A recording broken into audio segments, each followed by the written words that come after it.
Bismillahirrahmanirrahim.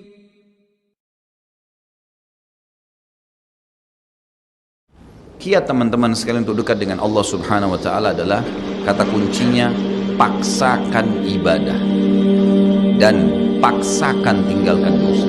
Harus dipaksa, harus kita paksa jiwa kita. Cambuk jiwa itu cambuk dengan ilmu dan keimanan.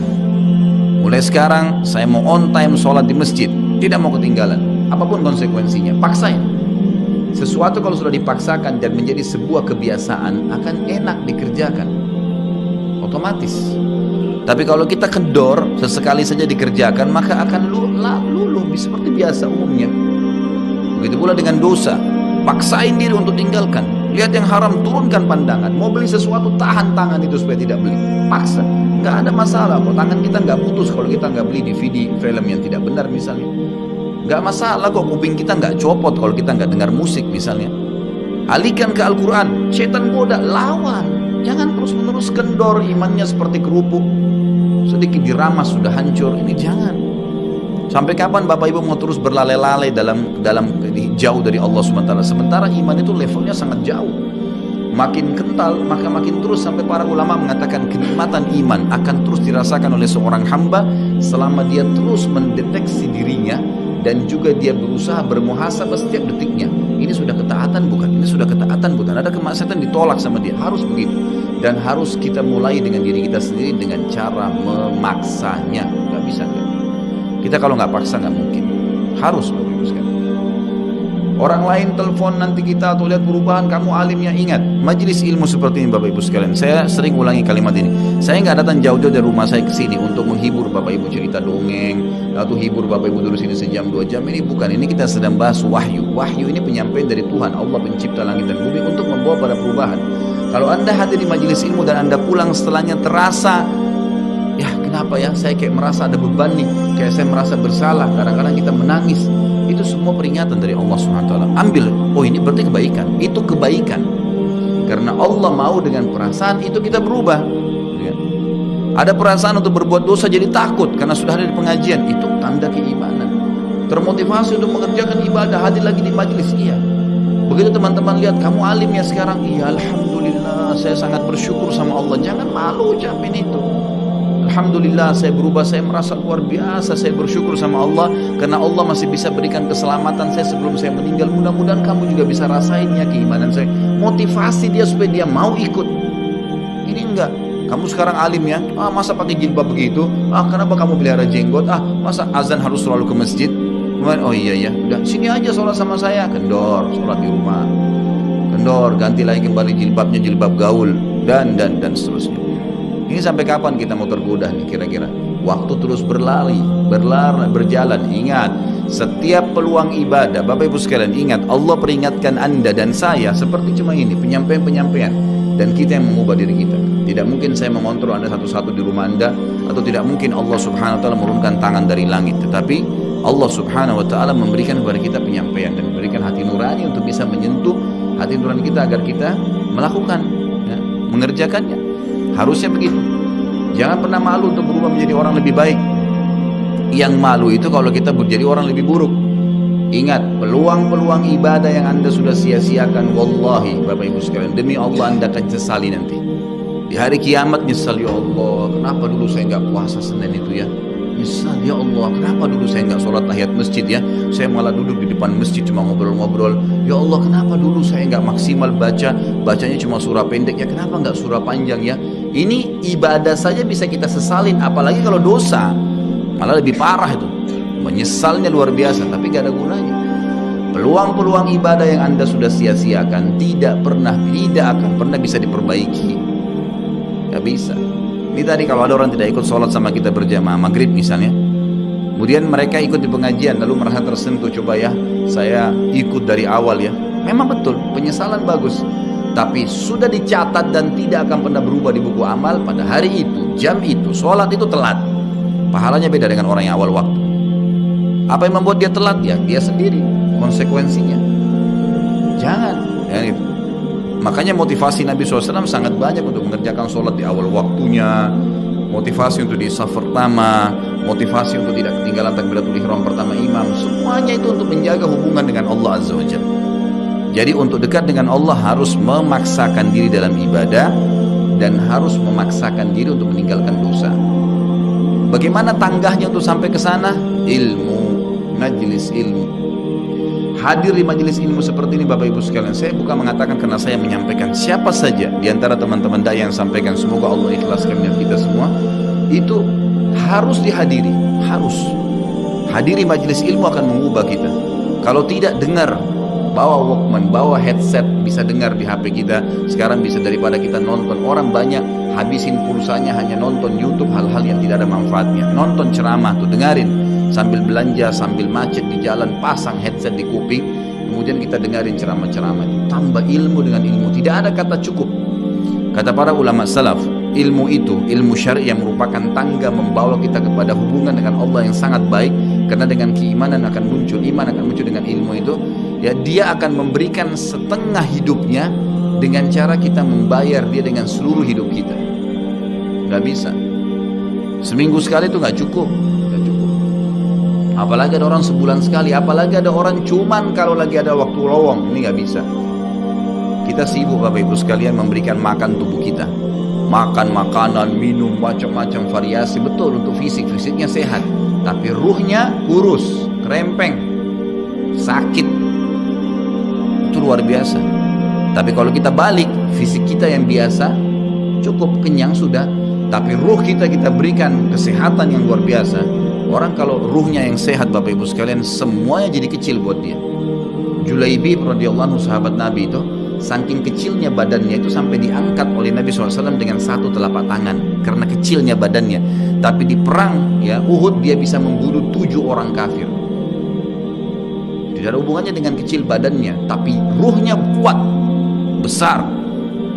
Waktu Nabi SAW balik dari perang Uhud dan terkalahkan oleh orang-orang kafir Quraisy dengan hikmah Allah Subhanahu wa taala, semua sahabat waktu itu mati syahid 70 orang di Uhud, sisa 630 orang bersama Nabi SAW. Semuanya terluka, dan minimal luka sahabat waktu itu minimal 7 luka.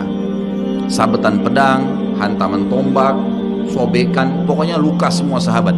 Sampai ada sahabat sudah nggak bisa jalan karena kakinya sobek, punggungnya sobek, dinaikin di kuda, tiba di rumah tinggal dibaringin. Lihat bagaimana para sahabat mengetahui bagaimana hubungannya dengan Allah Subhanahu wa taala dengan ilmu yang sudah tertanam yang Nabi SAW tanamkan dalam hati mereka, bisa mengubah segala sesuatu. Subhanallah, tiba pulang menjelang maghrib ke kota Madinah, istirahatlah para sahabat ini, mereka lagi obatin obat luka mereka. Nabi SAW dapat wahyu menyuruh Nabi SAW dan para sahabat keluar mengejar Quraisy. Quraisy ini jumlahnya waktu itu ya 1.000 orang, maaf 3.000 orang pasukan Quraisy, yang terbunuh cuma sekian belas saja mereka. Dan mereka sudah merasa bangga dan pulang ke kota Madinah, pulang meninggalkan Madinah, karena Uhud itu dekat Madinah. Kemudian mereka bangga dengan itu. Keesokan paginya habis sholat subuh kata Nabi SAW, wahai sahabat-sahabatku, Allah Azza wa Jalla memerintahkan kita untuk mengejar Quraisy. Maka pulanglah masing-masing kalian di suku kalian, lalu motivasi siapapun yang ikut kemarin di Uhud, semua mau sakit, mau enggak, mau luka, mau enggak, tapi ini luka semua nih, minimal punya 7 luka ya. Kita kadang-kadang mungkin kuku kita kecabut aja sudah susah ke masjid. Ini sabetan pedang, sobek, rusak semua tubuh mereka. Dikatakan dalam riwayat sampai para sahabat ada yang tidak bisa ngomong karena sudah kesakitan yang luar biasa. Kata Nabi SAW, semua yang ikut di Uhud kemarin keluar lagi. 630 orang semua harus keluar. Bagaimana caranya? Pokoknya ngumpul keluar, perintah Allah. Coba bayangin, kita kadang-kadang habis olahraga saja capek, diajak keluar sama istri atau diajak keluar sama suami, kita sudah gak mau keluar. Capek biasa olahraga, atau mungkin penat, capek duduk di kantor mau istirahat. Ini habis perang, badannya disabet-sabet, diajak berperang lagi nih. Apa yang terjadi teman-teman sekalian? Pulanglah pimpinan-pimpinan suku sahabat ini, dimulai dengan Sa'ad bin Mu'adz radhiyallahu anhu, sahabat Nabi yang mulia. Luar biasa ini. Orang ini pada saat meninggal, kata Nabi SAW, goncang arsy Allah dengan meninggalnya Sa'ad. Saat pulang ke kaumnya lalu berkata, wahai kaumku, sesungguhnya Nabi SAW menyuruh kalian untuk kembali menyerang Quraisy. Pada saat itu mereka lagi kumpul saling ngobatin luka, dan di depan mereka yang saling ngobatin luka itu adalah Usaid bin Khudair, sahabat Nabi yang mulia. Ini sahabat Nabi yang satu dari Aus ini, kalau membaca Al-Quran malaikat turun dari langit dengerin bacaannya, luar biasa. Lagi ngobatin lukanya sambil dia berkata, waktu dikatakan Nabi SAW menyuruh kalian mengejar Quraisy, kata Usaid bin Khudair lagi ngobatin lukanya, sami'na wa ata'na, kami dengar dan kami patuh, ditinggalin lukanya. Lalu seluruh suku itu saling nopang satu sama yang lain mendatangi masjid Nabi SAW untuk ikut berperang lagi. Nggak ada satupun yang tinggal. Ada yang luar biasa, saya terus terang nangis untuk dengar kisah itu, luar biasa. Dua orang anak muda Ansar, saya setiap kenang kisah ini selalu nangis, nggak bisa tahan karena luar biasa. Anak dua orang ini belasan tahun umurnya, dan dua-duanya nggak bisa jalan, Bapak Ibu sekalian, nggak bisa jalan, luar biasa. Sudah sobek kakinya, sobek punggungnya, bahkan dikatakan di bagian leher ada irisan, di bagian lehernya ada irisan, gitu kan. Kesakitan. Dua-dua ini diturunkan dari kuda, ditidurkan, adik kakaknya. Tapi saya tidak ingat, namanya tidak disebutkan dalam kisah, tapi ini kisah luar biasa. Dan kemarin kebetulan Imam Masjid Haram atau saya lagi umrah nyebutin kisah itu juga. Hampir satu masjid orang menangis mendengarkan kisahnya. Dia mengatakan, waktu sampai ke telinga adik kakak ini, umurnya belasan tahun ya, di bawah 20 tahun. Kalau Nabi SAW memanggil seluruh yang hadir di Uhud untuk kembali berperang. Ini mereka nggak bisa jalan nih. Si kakak bilang sama adiknya, kita nggak bisa tinggal di sini nih. Rasulullah SAW sudah memanggil kita untuk menjawab panggilan Allah. Kata adiknya, bagaimana caranya kita merangkak? Bagaimana caranya kita ke sana? Nggak ada yang bisa nopang. Ini berdua lagi sakit. Mereka cuma tinggal sama ibunya. Lalu berkata si kakak, sekali saya seret kamu, sekali kamu seret saya. Mereka saling seret satu sama yang lain, Bapak Ibu sekalian, sampai di hadapan masjid Nabi SAW. Lihat bagaimana iman mereka kepada Allah Subhanahu Wa Taala, luar biasa.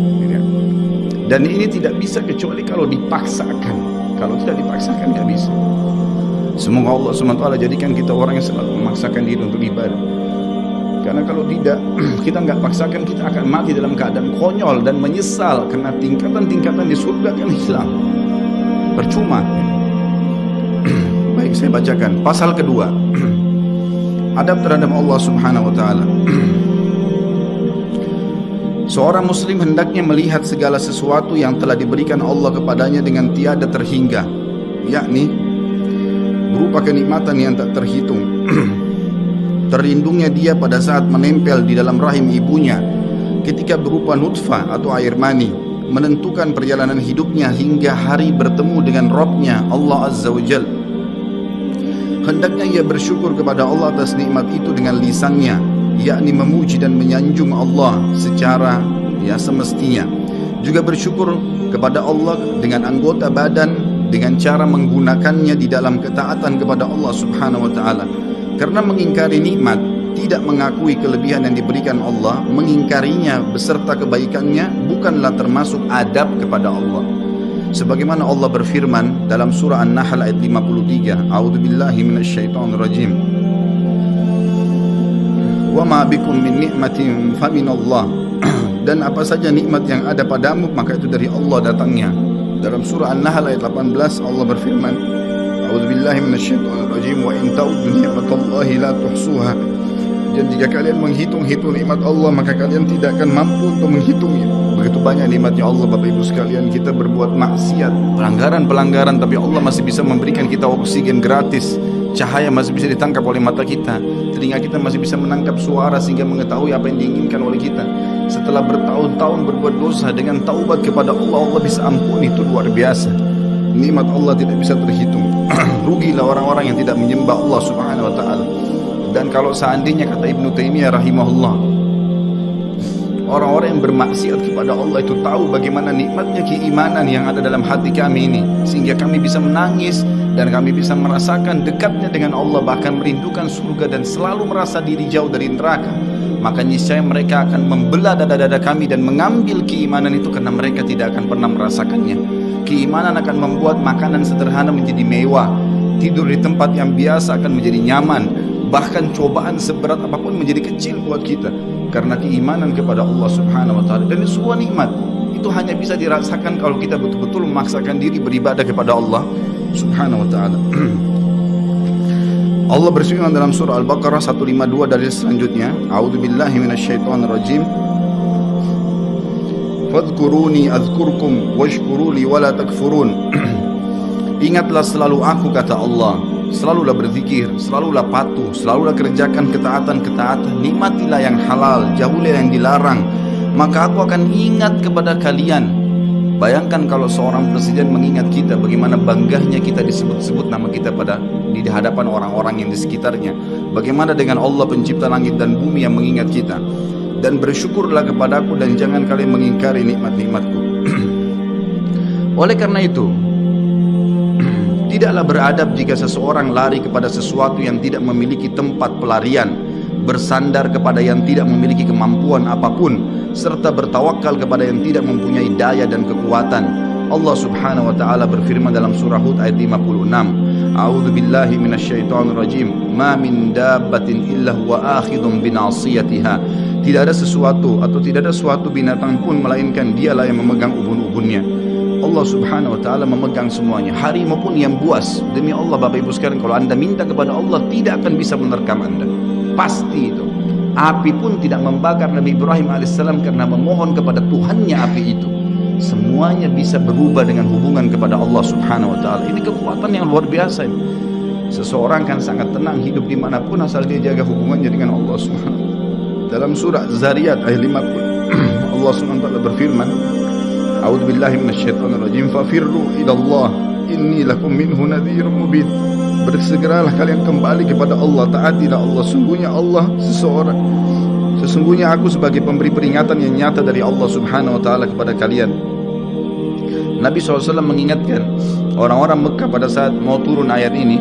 Beliau mengatakan, wahai orang-orang Quraisy, apakah kalau saya mengatakan bahwasanya di luar kota Mekah ini ada pasukan yang akan menyerang kalian, kalian akan percaya apa yang saya ucapkan? Kata orang-orang Quraisy, tentu saja hai Muhammad, karena kami tidak pernah dengar kamu bohong sekalipun seumur hidupmu. Maka Nabi SAW segera menunggangi keadaan tersebut, mengatakan, wahai Quraisy, ketahuilah sesungguhnya saya utusan Allah dan di belakang saya ini ada azab yang menyedihkan. Jangan sampai kalian kufur. Jadi Nabi SAW sudah mengingatkan, ikutin ini, nikmatin apa yang diperintahkan, apa yang dihalalkan, jauh yang dilarang, kalian akan bahagia. Hanya itu saja perintah dari Allah subhanahu wa ta'ala. Nabi SAW sudah mengingatkan orang-orang Quraisy dan juga jadi pelajaran buat kita. Juga dalam firman-Nya surah Al-Maidah ayat 23, A'udzu billahi minasyaitonir rajim wa 'alallahi fatawakkalu in kuntum mu'minin. Dan hanya kepada Allah lah kalian harus bertawakal, mengembalikan semua urusan jika kalian benar-benar orang yang beriman. Sisi yang lain, seorang muslim juga harus melihat kepada kelemah lembutan Allah subhanahu wa ta'ala kepadanya di dalam setiap urusannya, melihat kepada kasih sayang Allah kepada dirinya dan seluruh makhluknya, lalu berkeinginan kuat untuk mendapatkan tambahan kelembutan dan kasih sayang itu, sehingga dirinya akan selalu merendahkan diri kepada Allah dengan kerendahan yang murni dan dengan doa, bertawassul kepadanya dengan perkataan yang baik dan amal soleh. Kalau kita lagi makan, syukuri alhamdulillah. Dan ingat teman-teman sekalian, saya pernah jelaskan juga, hati-hati dengan hukum syamata namanya. Syamata itu merendahkan orang lain. Kalau ada sesuatu yang tidak ada pada kita teman-teman sekalian, syukurlah kepada Allah subhanahu wa ta'ala. Jangan pernah sampai menghina orang lain, karena Allah menaikkan derajat kita justru dengan kita bersyukur. Kata Nabi SAW, kalau kalian lihat aib pada diri seseorang, ucapkanlah alhamdulillahilladzi afani mimma btala bihi wa faddalani ala katsirin mimma khalaqa tafdila. Segala puji bagi Allah yang telah menyelamatkan saya dari apa yang dicobakan kepada orang ini dan mendahulukan saya dengan kelebihan yang banyak dari makhluk-makhluk yang lain. Kita harus seperti itu, dengan syamata. Kata Umar radhiyallahu anhu, apa itu syamata seperti ini? Umar bin Khattab berkata, aku khawatir kalau ada seorang wanita hamil lewat di depanku karena perutnya besar, lalu aku berkata dalam diriku, kenapa ya perutnya seperti itu? Maka Allah menghukumku dengan membuatku hamil, Sampai begitu mereka mengatakan, dan berhati-hati sekali dengan kelemah lembutan Allah subhanahu wa ta'ala. Allah lah yang telah membuat binatang yang ada binatang yang indah bulunya, yang bagus tampangnya, dan ada Allah juga ciptakan buruk di mata manusia untuk menunjukkan keajaiban dan kemahakuasaannya Allah. Ada ikan yang indah untuk dilihat, ada ikan yang seperti batu buruk. Kita cuma mengatakan subhanallah yang telah menciptakan yang baik dan buruk, subhanallah yang telah menciptakan yang sehat dan sakit, subhanallah yang telah menciptakan yang putih dan hitam, subhanallah dan subhanallah. Bukan justru kita menghina teman-teman sekalian. Kalau ada sesuatu yang menimpa orang lain yang tidak ada pada kita, syukurilah nikmat Allah subhanahu wa ta'ala, dan jangan sampai kita merendahkan orang lain.